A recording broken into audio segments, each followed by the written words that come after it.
Congratulations. We're very happy for you. Also, what you said, we don't get to do this without people in this audience, the greatest audience in all of television. So yes, I agree with that. Congratulations, and we're proud of you, and it's a great accomplishment. All right, welcome to Hannity. All right, buckle up, because in 26 days, we have midterm elections, and the country's fate, not to put pressure on you, it's all in your hands. And I've been telling you for months, the single most important midterm election in our lifetime, Democrats, the destroy Trump media, they have no shame. They're not backing down. Eric Holder's trying to walk back his kick them while they're down comments. We're going to explain that. We have a major moment today at the White House. Phenomenal. Kanye West meeting with President Trump in the Oval Office. And not surprisingly, the left is in a meltdown mode over it. You will not believe, well, I guess you should, because it's predictable, what are the despicable comments that were made about Kanye? We've got the tape. Also, our First Lady, Melania Trump, breaks her silence on being the target of bullying, and we've got the evidence to back her up. And Democrats sinking to a new low, and they're trying to win their attempts to win in November. Also, exclusively, Project Veritas tonight has exposed an explosive undercover video. We will show it to you. We've got a lot to get to. All right, it's time for tonight's breaking news, and we're glad you're with us. Opening monologue. So earlier today, President Trump met with rapper Kanye West in the Oval Office. They spoke about really important topics: prison reform, job creation, safe communities in America. Kanye did not hold back his praise for the president. Here's what he said. Take a look. I think it's the bravery that helps you beat this game called life. You know, they tried to scare me to not wear this hat, my own friends, but this hat, it gives me power in a way. There was something about when I put this hat on, it made me feel like Superman. You made a Superman. That's my favorite superhero. And you made a Superman cape. For me, also as a guy that looks up to you, looks up to Rap Lauren, looks up to American industry guys. Non-political, no put the beep on it, however you want to do it, 5 seconds delay, and just goes in and gets it done. Great lesson in life. You cannot live your life and be courageous if you care so much about what people think. Interesting comment about wearing the Make America Great Again hat. And yeah, we need prison reform. There are people like that woman, Mrs. Johnson, who was on this program for one offense her whole life. And the president gave her a pardon. We need jobs. Yes, we're making more jobs in America. We need more, as many as possible. We need every neighborhood in this country safe for every American. And while Kanye was being open and honest and looking for solutions and giving his opinions, what was the left doing? Attacking him. What's wrong with what he's saying? What about jobs? What about safe neighborhoods? Well, of course, we see the predictable, vile bludgeoning that we see now, sadly, almost on a daily basis. The media has been relentless, even before Kanye even met with the president. Some members of the abusively biased media brought up his previous struggles with mental illness. Really? This is sick. And used some disgusting language to describe him. Take a look. Kanye West is what happens when Negroes don't read. Black folks are about to trade Kanye West in the racial draft. Now, all of a sudden, Kanye, because he's put on a MAGA hat and he's an attention whore like the president, he's all of a sudden now the model spokesperson. He's the token Negro of the Trump administration. This was an embarrassment. Kanye's mother is rolling over in her grave. I think you had there a man who's clearly not okay, and a president who's willing to exploit that. Well, it was a combination of stream of consciousness. I felt like I was sitting in on a psychiatric visit and a commercial for Donald Trump. On the question of mental health, on the question of exploiting him, it felt very exploitive to me. There was something very fragile about and sad about Kanye pulling out his phone and frantically typing in his code. We all saw it. I think it was 4 zeros, and pulling up some weird picture of a car. I mean, just expand on that. It seems like an important point. I haven't heard anyone else on television make it. These people are just, they totally disgust me. It's absolutely despicable. Well, Kanye West and millions of other Americans are now realizing, you know what? The Democrats had 8 years. They gave us a failed agenda. 13 million more Americans on food stamps, 8 million more in poverty, the lowest labor participation rate since the 70s, more debt than all presidents before him combined with Obama. Really? The first president never to hit 3% GDP growth. Look at what's happening. The Trump agenda is creating a future for the forgotten men and women in this country that Democrats claim that they love so much. That's a future for every American. That's a future for our kids. Ask yourself this. Why is the left so threatened by a meeting talking about prison reform and about jobs and a better economy and about violence in some neighborhoods in some parts of the country? Is it because the Democratic Party is exposed for having failed all these years? All the hysteria surrounding Kanye's pro-Trump comments? Is it an admission that President Trump is making progress, executing on an agenda, lower taxes, less burdensome regulation, lower unemployment, economic prosperity, 14 states, record low unemployment, Hispanic unemployment, record low unemployment for African Americans, Asian Americans, women in the workplace, and of course we have more kids, more youth jobs available than we've had in 50 years? What Kanye is experiencing is what African American conservatives sadly have experienced for years: mocked, demonized, ridiculed, punished by the leftist machine for daring to think on their own and question big government policies that have crippled people in this country and have failed miserably. Now, the modern Democratic Party is devoid of any ideas or solutions. This tired scheme of redistribution, a proven total failure. And anyone who dares to try to work with President Trump to craft real solutions that really will help people and create safer neighborhoods is vilified. We see it today. Just look at the number of Democratic leaders encouraging mob violence against their political opponents. Just yesterday, what did we show you? Video of Obama's own Attorney General, the top cop in the country for whatever, 8 years, less than that, 6 years. Eric Holder, they go low, ditch civility, kick Republicans when they're on the ground. Kick them. Take a look. Michelle Obama, I love her, you know. She and my wife, like, really tight, which always scares me and Barack. But Michelle always says that, you know, when they go low, we go high. No. When they go low, we kick them.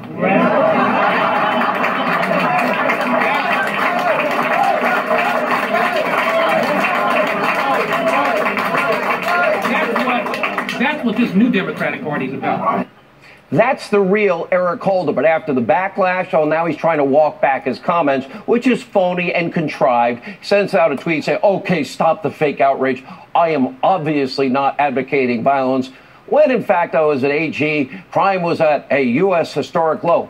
I'm saying Republicans are undermining our democracy. Democrats need to be tough, proud, and stand for the values we believe in. No.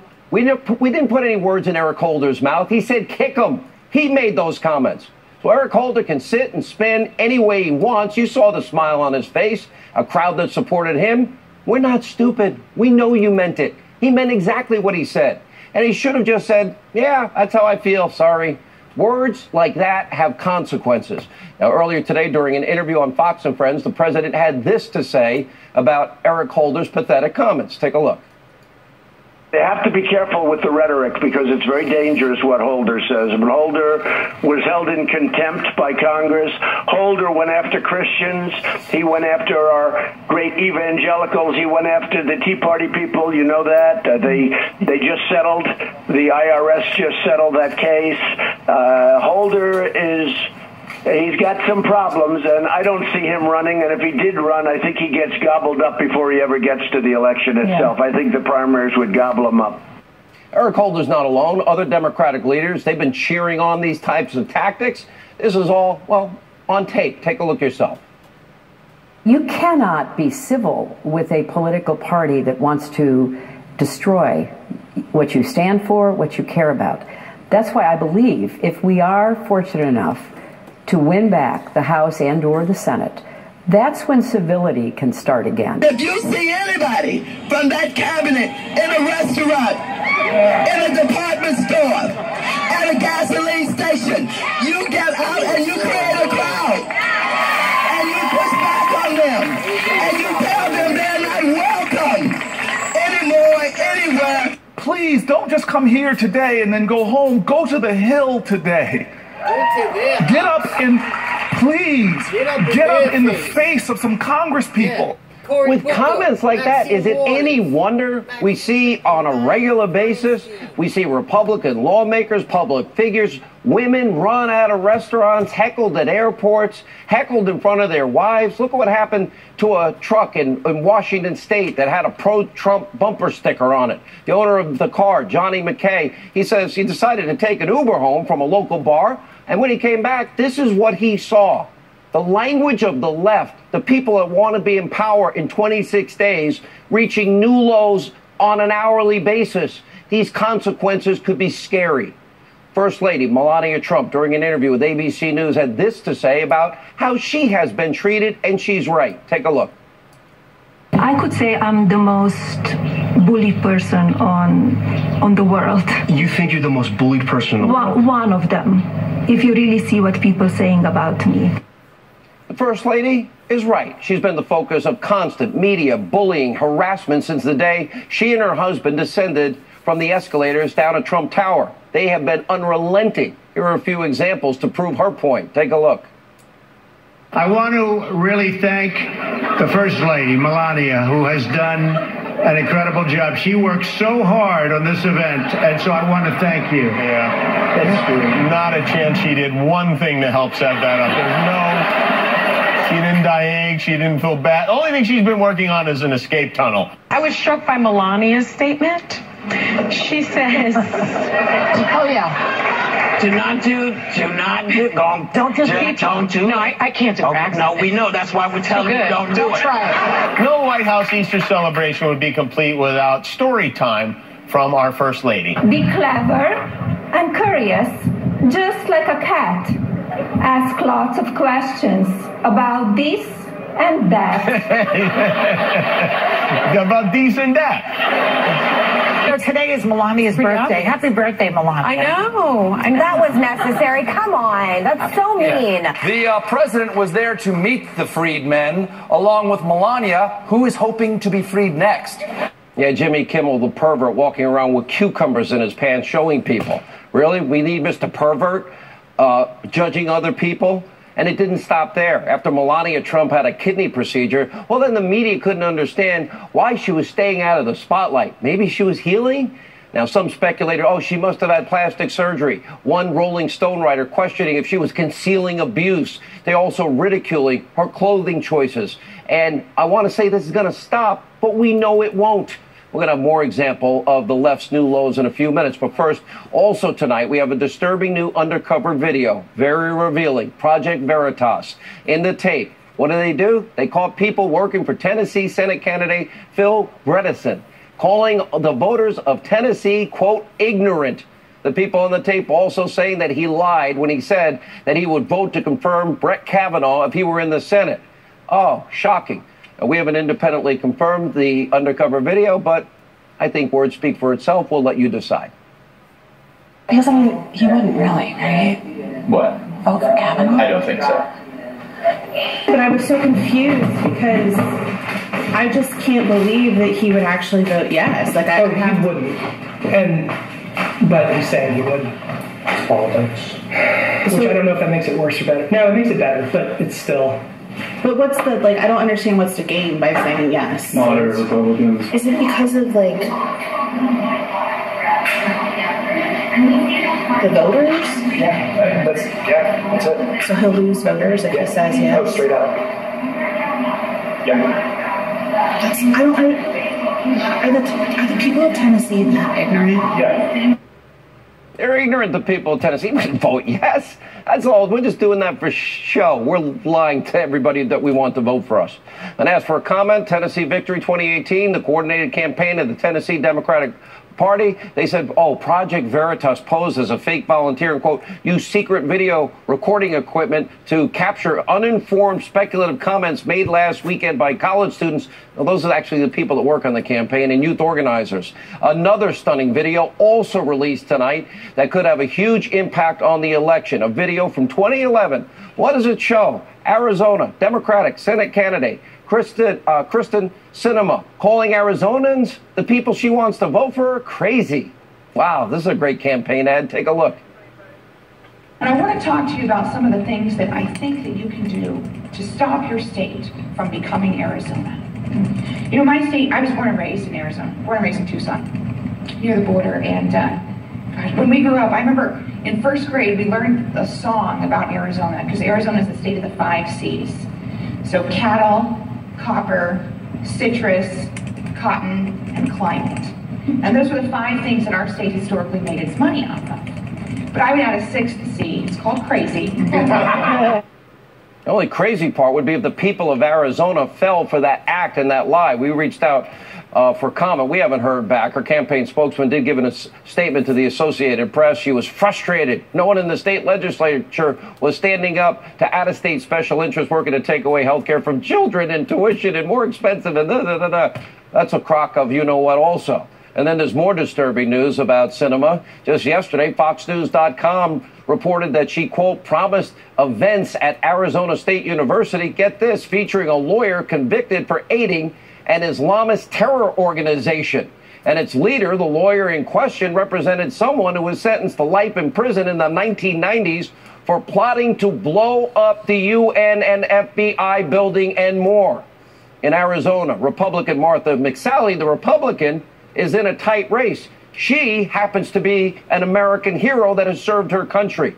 I hope the people of Arizona are paying attention tonight, and the people of Tennessee are paying attention. By the way, the people of Nevada, I hope you're paying attention. Dean Heller has just a slight lead in some of the polls. That is an important seat. Marsha Blackburn, friend of the show, squaring off against the phony that we now expose tonight. She is in a tight race in Tennessee. And, of course, Blackburn with a slight edge.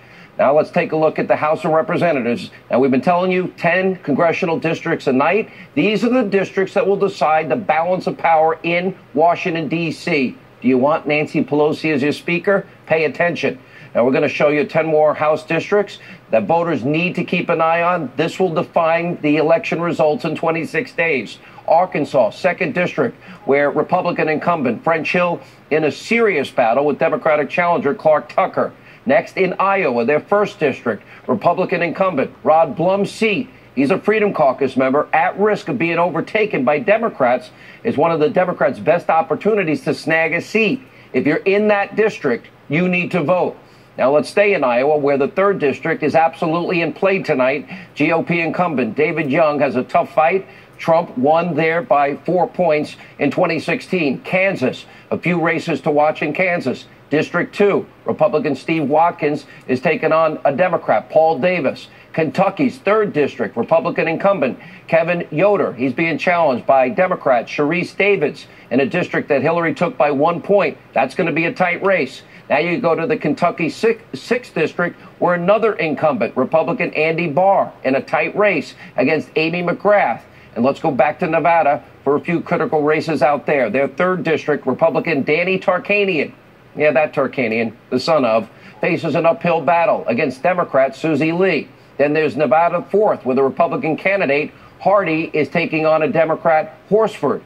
Wisconsin's 1st District, another open seat contest. Republican Brian Steele is facing Democrat Randy Bryce. Now, this is a race to replace Speaker Paul Ryan. We need that seat to stay Republican. By the way, you might want to stay and vote for Scott Walker, who's done an amazing job for the people of Wisconsin. He is in the fight of his life in 26 days. In West Virginia 3, GOP candidate Carol Miller up against Democrat Richard Ojeda. And we're just 26 days out. Once again, you have the chance to shock the world like you did 2 years ago. You got to go vote. Joining us with reaction, former Clinton pollster, advisor Mark Penn, the author of the New York Times bestseller, Jesus is Risen, David Limbaugh. And David has done some legal work for me in the past. By the way, and you've also, I've never been the great Christian that you are. Your books have made me a better person. Let me put it that way. And very informative. Thank you. We know what their agenda is, David.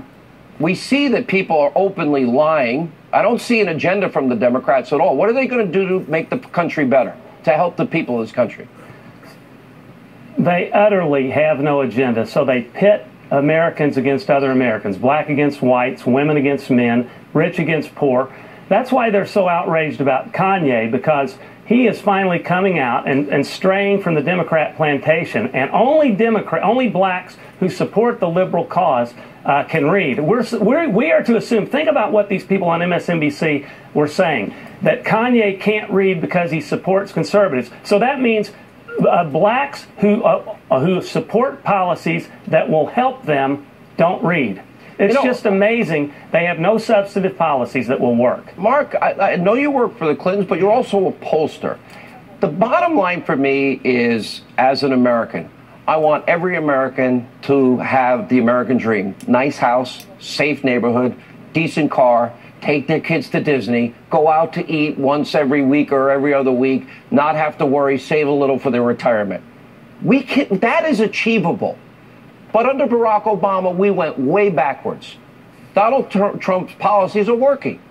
Do you think this is an opportunity for Republicans to now bring into the fold demographic groups that maybe have not voted Republican in the past? Well, look, as a pollster, Donald Trump sits at about 45% approval. That's below the 50% that a president really needs, despite the good economy. So there's been a lot of issues, a lot of churn, a lot of division. He's been polling higher than Barack Obama at about the same time in his presidency. That is true. That actually he's stabilized his polling, but he hasn't gotten above 50. And look, Democrats believe in the American dream too. You know, what are they offering this election? What are they running on except hate Trump, open borders, keep Obamacare, and take the crumbs back? Oh, there's a lot of Democrats running on health care. There's a belief that the Republicans didn't fix health care and that it's sitting out there. And Obamacare has had a resurgence from what it has. So look, while there are a couple of people saying some really bad things, and look, I don't like what Hillary said or what Holder said, because I think that Michelle Obama's right. Democrats have to stay high. And when they don't stay high, they basically give ammunition for you and every other show. Her own husband said to get into people's faces. He once said, I'm going to send Mr. Burgess to Fox News and take on Sean Hannity and tear him up. He did say that, too. Well, in fact, when he was president, we moved over to the center, reached out to the other side, find the values center. But here's the point. I think Democrats would do a lot better if they did that today. But we had 13 million more Americans on food stamps, 8 million more in poverty. He never reached 3% GDP growth. Look at record low unemployment for every demographic, David Limbaugh. Yeah, Obama did not reach out. He said, get in the backseat of the car. We don't want you to do a lot of talking. He was the most divisive. So they have to sit in the back, he said, yeah. And so, yeah, the Democrats do not, with all due respect to Mark, who I do respect a lot, I don't think the Democratic Party does stand for the American dream. They stand for the fundamental transformation of the American dream, the American founding principles, actually for socialism, which historically has impoverished and enslaved people and led to totalitarianism, which is why the left is totalitarian in its tendencies, more and more. It just doesn't work. Obamacare, millions lost their plans, their doctors, and paying double, in some cases triple, by the time it was over. But I still, Mark, I know you're sincere. I do believe that. When we come back, more reaction to the left defending this incivility. More on Eric Holder trying to backtrack on his, just kick him. Pam Bondi, she was run out of a restaurant. Sebastian Gorka, Dan Bongino, all coming up. Busy news night. Stay with us. All right, here is reaction to all the breaking news tonight. The author of Why We Fight, just out this week, defeating America's enemies with no apologies. Fox News national security strategist Sebastian Gorka, also out this week. They're competing for the New York Times top spot with Tucker Carlson. The author of Spygate, the attempted sabotage of Donald J. Trump, former Secret Service agent, NRA TV contributor Dan Bongino, Florida Attorney General Pam Bondi, who herself was a victim of the mob. And by the way, fake news CNN says you can't say it's a mob. You, Secretary Nielsen, Sarah Sanders, Ted Cruz, this is a mob that is being incited by people like Maxine Waters, follow them into department stores and restaurants. If any conservative did to a Democratic woman what was done to you, Pam, there would be fire and fury, to use a phrase. There certainly would, Sean, and it's the classic definition of a mob. If you look up what a mob is in the dictionary, it's inciting violence, and that's what they're doing. I was booed again the other night. Someone saw me and yelled my name like they had won the lottery, basically the lottery of getting to be mean to a human being.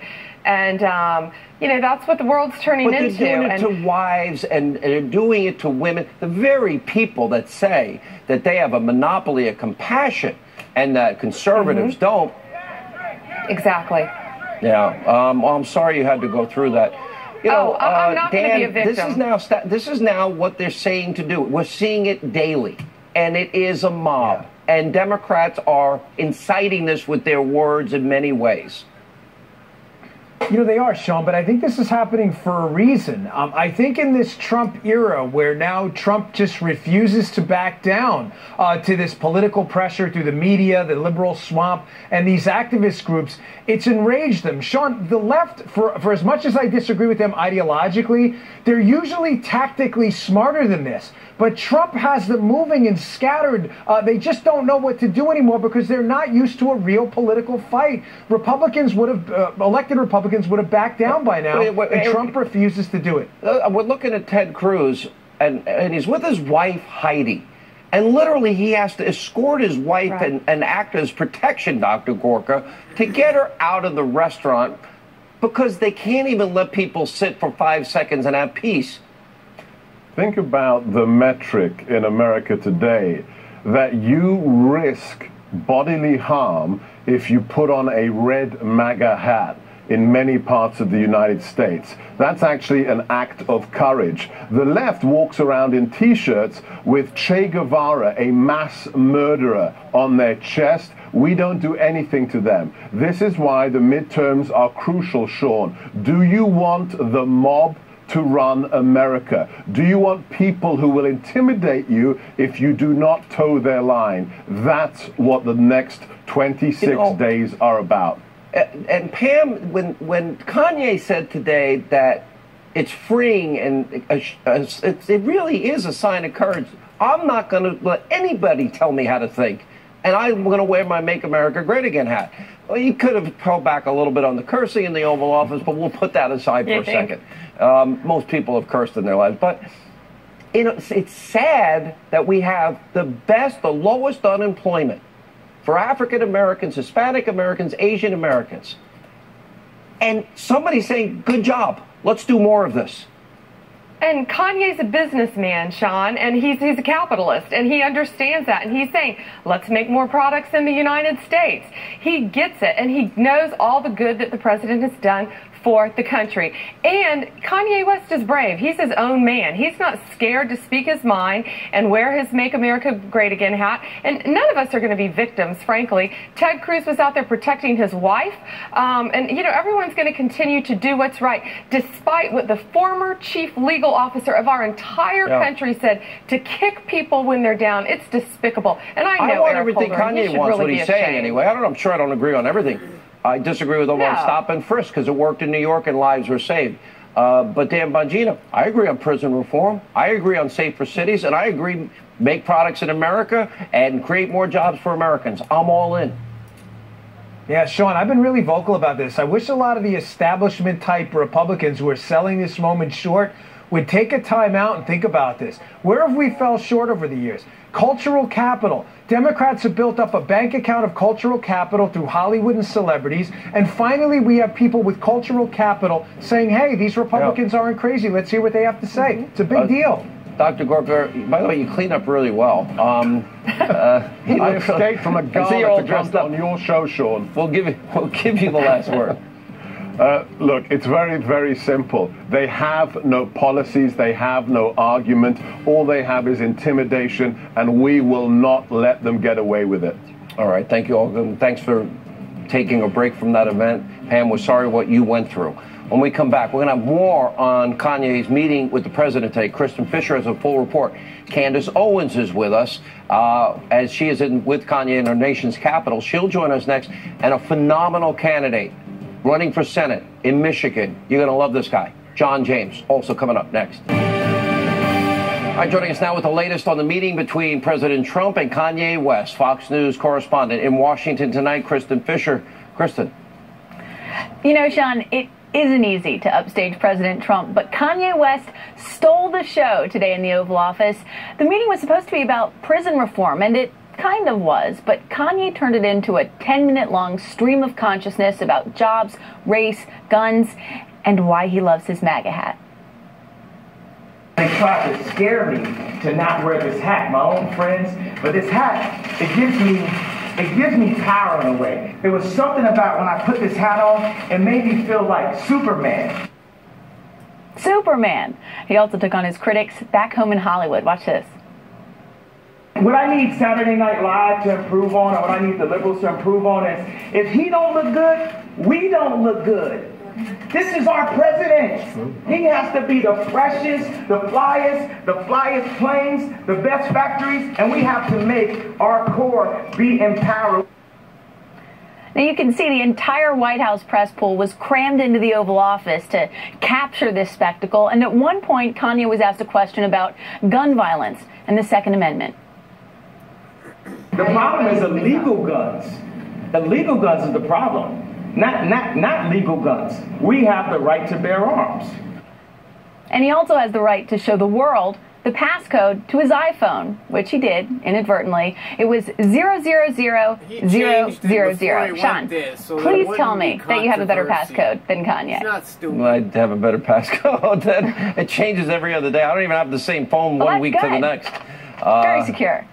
For those that don't know, Kristen Fisher's parents were both astronauts, and I got to meet her dad. That is Are you going to bring this up every night? What's that? It is one of the coolest things. And that big Russian Soyuz emergency landing today was just, I got to say, incredible to watch. What those astronauts and cosmonauts and the entire NASA team were able to do. Anybody that gets in a rocket and wants to go up in space has a lot of courage, and I just admire all of them. So, and I had a chance to meet your dad. I will relay the message. I'm sure they're watching. Oh, my best to both of them. All right, joining us now with reaction, the GOP U.S. Senate candidate from Michigan, John James, is with us, and Turning Point USA Communications Director, our friend Candace Owens. Candace was with Kanye in D.C. earlier today. You actually facilitated a phone call with me and Kanye, and it wasn't just a phone call. We actually FaceTimed. And what I really liked about it is all he wants is answers. All he wants is solutions. All he wants is opportunities. And that's what impressed me. I agree with prison reform. I agree with more jobs. I want more made in America. I want a better economy. And I want safe neighborhoods. What is there to disagree with here? The fact that he likes our president. The fact that he's bringing forward an optimistic message. Let's be clear. The left has become the party of hate and division. Kanye is talking about love and unity and support for our president, who is doing a tremendous job. He's talking about the real numbers that are in, okay? A 400% increase in black growth in jobs and starting black businesses. A 400% increase. Black unemployment at an all-time low. President Obama brought an all-time high for welfare for black community. We had President Clinton before him, a Democrat president, who brought an all-time high for black incarceration. What is the problem here? Why isn't the black community standing with our president right now? Did he say he was a billionaire? Yes. Actually, Fox News reported that he's on track to become a billionaire. How awesome. And he's talking about jobs that are paying $50,000, $60,000, $70,000 a year. You know what? There are people that would love those jobs. Let's get them here. John James, I had the opportunity to interview you on my radio show, and I can say this, I'm on radio 30 years, you just took my breath away because of your passion. I hope the people of Michigan are getting to know you. I know it's a tough state to run for Senate. I hope the people of Michigan are hearing what I think is a great message to make Michigan great again. Well, the people of the state of Michigan are very astute. This is a state that not only did Donald Trump win, but so did Bernie Sanders. People in the state of Michigan are sick and tired of being sick and tired. And when you look at the fact that 98% of black people vote in one party, that's the reason why we don't have a seat at both tables. I'm an independent thinker who prioritizes God and country in that order. And I will always serve the people of the state of Michigan as well as I served the United States of America when I deployed to Operation Rocky Freedom. John, I went through Detroit the last time I was there, and I saw one of America's great cities, and it was devastated. It was, I mean, they're selling homes for $1, knocking down entire neighborhoods to consolidate because of all the jobs, manufacturing jobs that moved out. Now jobs are moving into areas like Michigan, Wisconsin, and Ohio and Pennsylvania. I think we can revitalize a city like Detroit. Am I a dreamer or am I rooted in reality? Look, you're exactly on track. We know that we can revitalize Detroit. But the thing is, until these economic opportunity improvements come to the people in the neighborhoods, our forgotten neighborhoods and our forgotten farms, the areas that have been neglected and failed by Democrat policies decades in the past, we've marched from Selma to Detroit. We've rioted from Baltimore to Watts, and nothing's changed in 50 years. We need to make sure that we don't just first, the neighborhoods have to be safe. Chicago's not safe. I'd love for the president to partner with Kanye and come up with answers for the people of Chicago.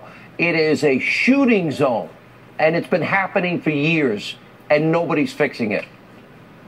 Well, we need more solution. We need more leadership and less partisanship. Yeah. You can learn a little bit more about my candidacy on johnjamesforsenate.com, but I have the experience leading on the battlefield and the boardroom and bringing my leadership experience to solve and make our neighborhoods better, bringing everybody up and making our community safer. Why are people that are African Americans and conservative brutalized by the left? Because they don't want us to be free. Listen, make no mistake, the left depends on the black vote. They have to earn more than 85% of the black vote to sustain their party. This is why they sow division. This is why they need the themes of racism to stay alive. But guess what, Sean? The black community is waking up. And that's why Kanye West terrifies them, because he's not scared in the same way that I'm not scared. And we are seeing more black conservatives waking up and speaking out against the Democrat Party. Listen, I have a little Hannity crystal ball, and what I see in my future are amazing futures for both of you with strong leadership and just dynamic personalities. I wish you both Godspeed in your mission as you move forward, and I mean that. Thank you both. When we come back, Congressman Mark Meadows says Rod Rosenstein needs to go under oath, owes we the people answers. He'll join us with Sarah Carter, John Solomon. Breaking news on the deep state next. Today, President Trump said he gets along with Rod Rosenstein, gave credit to Mark Meadows and others for exposing what is happening with the Russia witch hunt. Take a look. I actually get along well with Rod. We have a witch hunt going on, which is disgraceful. And I have to tell you, I'll take these Republican guys with Mark Meadows and Jim Jordan and Gates and Gibbs and all of them. I hate to mention a few names because there's so many of them, and I want to give every one of them credit. These are tough, smart guys. They know there was no collusion. It turned out with Russia. There was collusion, but it was with Hillary Clinton, the DNC, these Republican folks. I think they're becoming folk heroes. These are great, great people, and they want to get to the bottom of it. I agree with that. The Freedom Caucus, they stand by their promises. They fight. Congressman Mark Meadows joins us right now. Fox News investigative reporter Sarah Carter, The Hill's John Solomon. Congressman, we now have Rod Rosenstein. Let's see. He recommended firing Comey. He signed the last FISA warrant, the third renewal application. And this is a guy that appointed Mueller. Now we have three people saying that he seriously was talking about wearing a wire to invoke the 25th Amendment. McCabe said it. Well, actually, four. McCabe said it. Lisa Page said it. Let me think of the other ones. One other person said it. Jim Baker. Jim Baker, that's it. Yeah. I tell you, the reporters that you have on, I'm with two great reporters that have done tremendous work on this front. But I think probably the biggest part is the president is exactly right. There is no collusion. He knows it. I know it. Even the Democrats know it.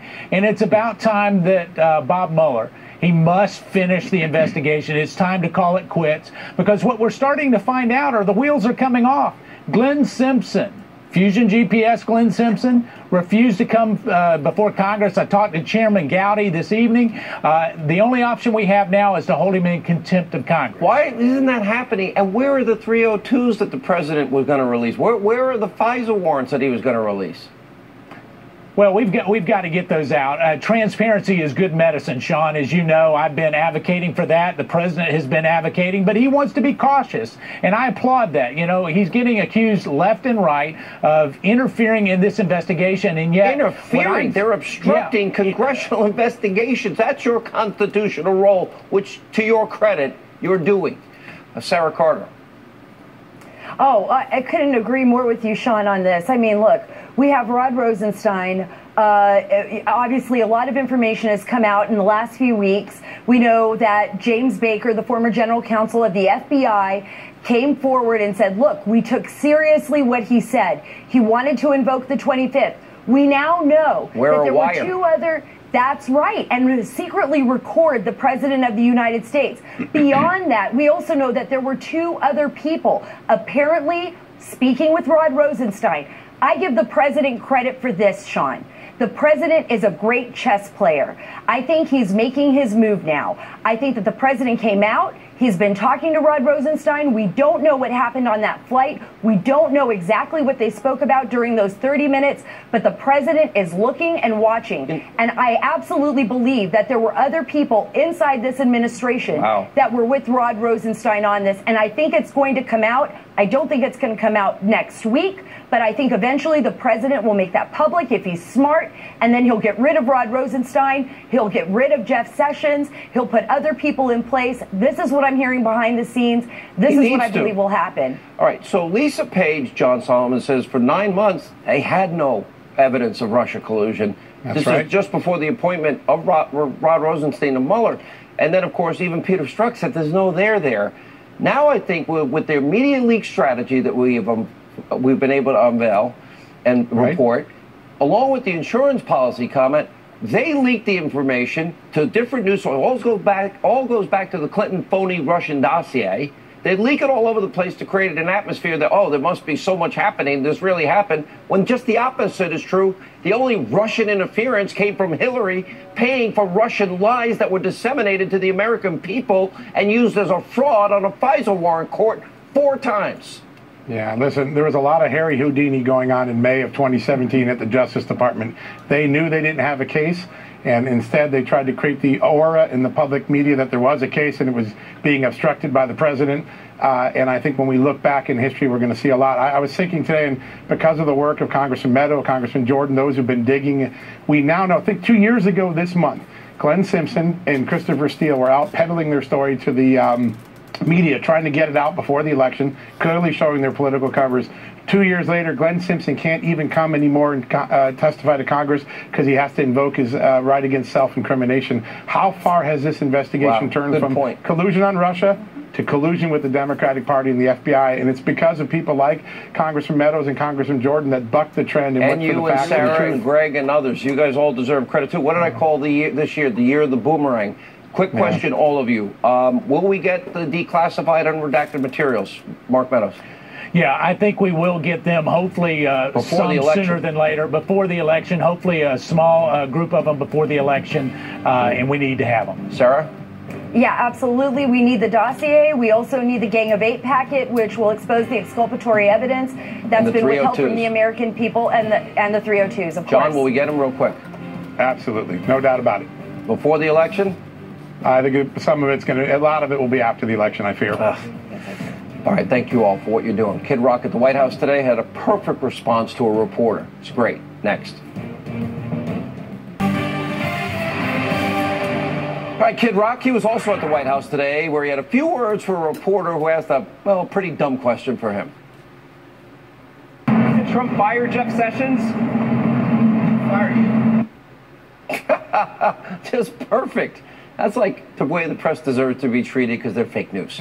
All right, we'll always be fair and balanced without the Destroy Trump media. As of tomorrow night, 25 days till Election Day. Let not your heart be troubled. There she is. Laura Ingraham is next. Big show tonight.